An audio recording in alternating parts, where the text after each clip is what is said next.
Mid day meal পায় না, bag পায় না, পোশাক পায় না, কিচ্ছু পায় না। এটা কোন ধরনের সরকার চলছে? ওর কথার সঙ্গে কাজের মিল নেই। সংখ্যালঘুদের ললিপপ দেখিয়ে ভোটটা নিয়ে এই ক্ষমতায় আরো বেশ কিছুদিন থাকতে চাইছে। 2026-এ দাঁড়িয়ে যেখানে এই 235খানা মাদ্রাসা যাদেরকে রেকগনাইজ করা হয়েছে, কিন্তু আদৌ তারা কোনো সাহায্য পায় কিনা সেটাতে একটা বড় প্রশ্নচিহ্ন রয়ে গেছে। কি বলছে সংখ্যালঘু মানুষরা, তাদের কি মতামত তুলে ধরবো।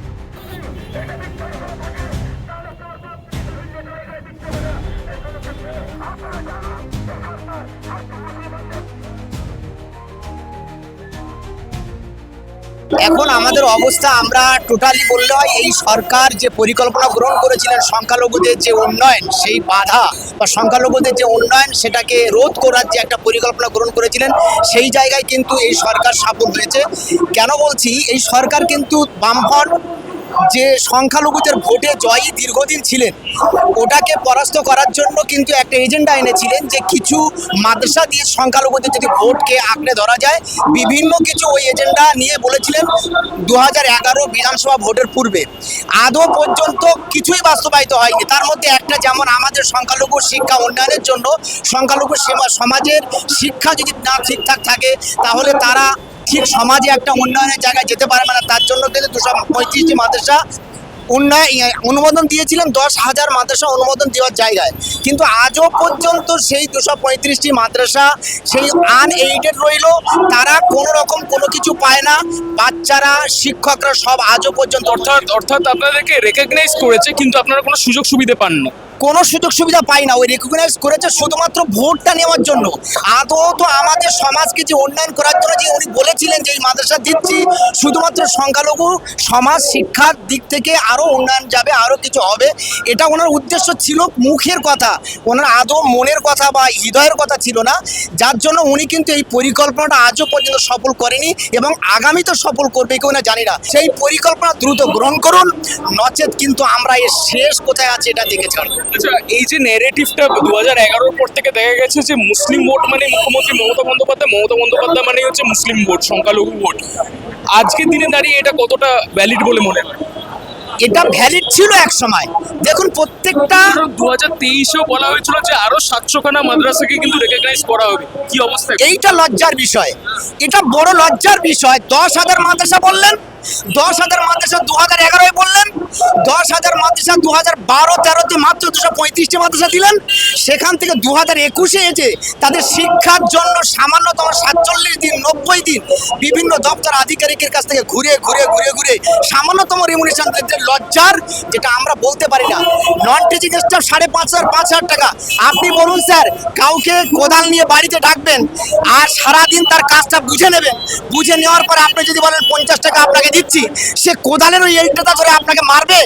এটা অ্যাকচুয়ালি এখন বুঝতে পারছি, প্রথম থেকে মানুষ বুঝতে পারেনি। এখন ওর চলার পথে মানুষ বুঝতে পেরেছে যে ওর কথার সঙ্গে কাজের মিল নেই।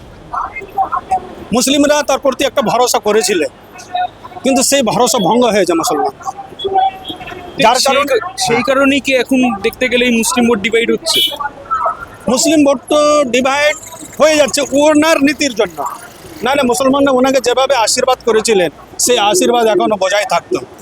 11-র পরে তো 23-ও উনি বলেছিলেন যে 700খানা আরো রেকগনাইজ, মানে 700খানা আরো মাদ্রাসাকে উনি রেকগনাইজ করবেন। কি হলো?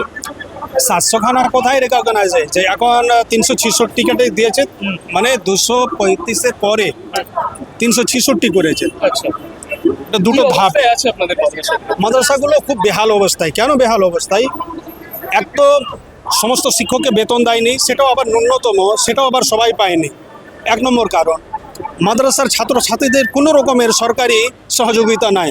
ফলে ছাত্ররা এইখানে আমরা ছাত্রদেরকে ধরে রাখতে পারছি না। কারণ আমার পাশের স্কুলটাতে সমস্ত রকমের সহযোগিতা পাচ্ছে ছাত্ররা, আমার স্কুলে পাচ্ছে না। ফলে আমার স্কুল থেকে চলে যাচ্ছে অন্য জায়গায়। এটা একটা ভীষণ অসুবিধার মধ্যে।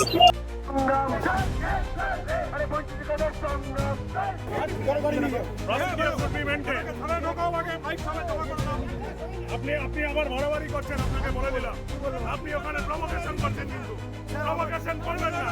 আমি আপনাকে আবার প্রভোকেশন করবেন না, প্রভোকেশন করবেন না।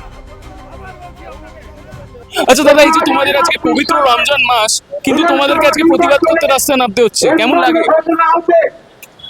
রোজা রেখে রাস্তায় নামতে হচ্ছে, এটা তো ভালো লাগে না। এটা শুধু আমাদের নয়, আমি বলবো সংখ্যালঘু সমাজকে ভাবা দরকার। যে মাননীয়কে আপনারা ডেকে আপনারা ইফতার পার্টি করাচ্ছেন, ওই মাননীয় মাথায় ঘোমটা দিয়ে আপনাদের মাথায় টুপি পরাচ্ছে। এটা একবার ভাবুন, 26 সালে যে 21 সালে আপনারা দুহাত ধরে ভোট দিয়ে এই মাননীয়কে আপনারা ক্ষমতায় এনেছেন, এই 26 সালে আপনারা ক্ষমতা আনার আগে একবার ভাবুন। কারণ আজকে 84 দিন ধরে 85 দিন ধরে আমরা রাস্তায় বসে আছি।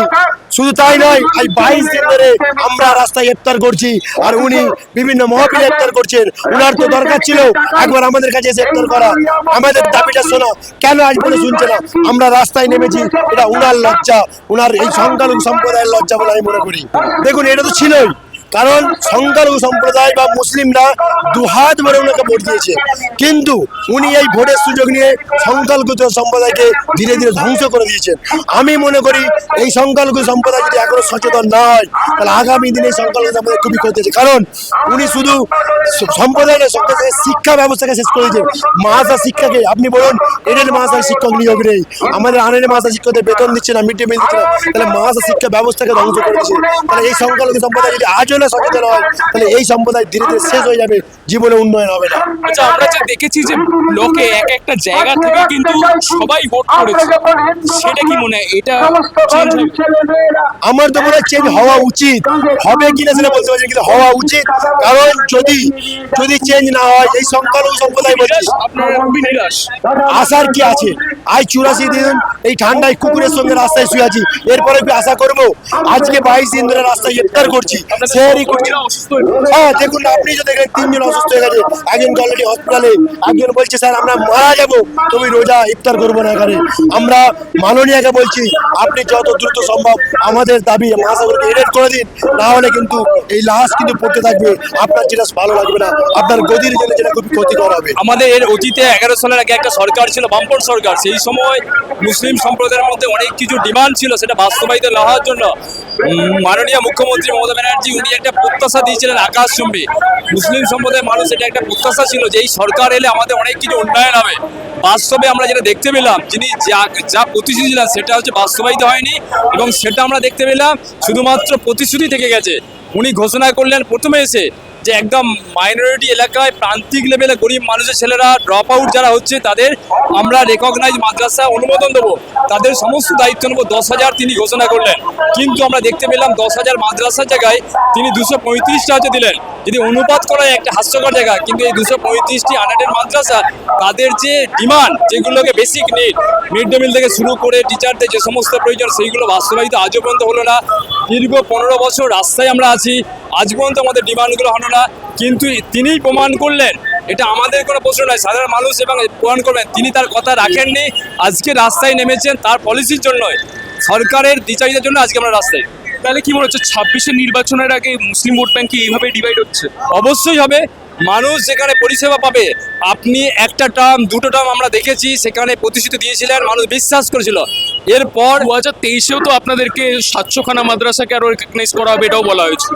আমরা রেকগনাইজ করা হবে, একই অবস্থা, আমাদের যা অবস্থা তার থেকে তাদের অবস্থা আরও খারাপ, কিন্তু তারাও কোনো রকম ফেসিলিটি পায়নি।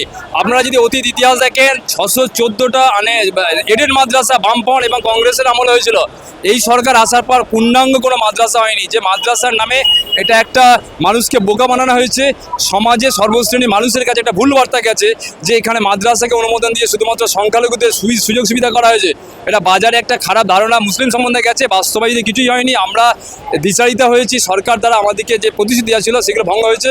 আজকে এই প্রতিষ্ঠানে যে সমস্ত ছাত্রছাত্রী প্রায় 40,000 মিড ডে মিল পায় না, যেখানে সরকার এবং কোর্ট বলেছে যে পথ কুকুরকে মিড ডে মিল দিতে হবে, কিন্তু এই প্রতিষ্ঠানে বাচ্চারা মিড ডে মিল পাচ্ছে না। এটা সরকারের কাছে আমাদের আবেদন যে একটা সরকার তার রাজ্যের ছাত্ররা যে মিড ডে মিল পাবে না তার জন্য রাস্তায় আন্দোলন করতে হবে, এটা কোন ধরনের সরকার চলছে? এটা একটা আমাদের বেসিক প্রশ্ন। এই দেশের আমরা সহ নাগরিক, আমাদের বাচ্চারাও তারা মিড ডে মিল পরিষেবা পেতে চায়। সরকার উচিত হবে যে আমরা সাংবিধানিক গণতান্ত্রিক যে পদ্ধতিতে আন্দোলন করছি, আমাদের লিগ্যাল হচ্ছে দাবি আছে, সরকার এগুলো মেনে নেওয়া, এগুলো সরকার মেনে নেওয়া উচিত।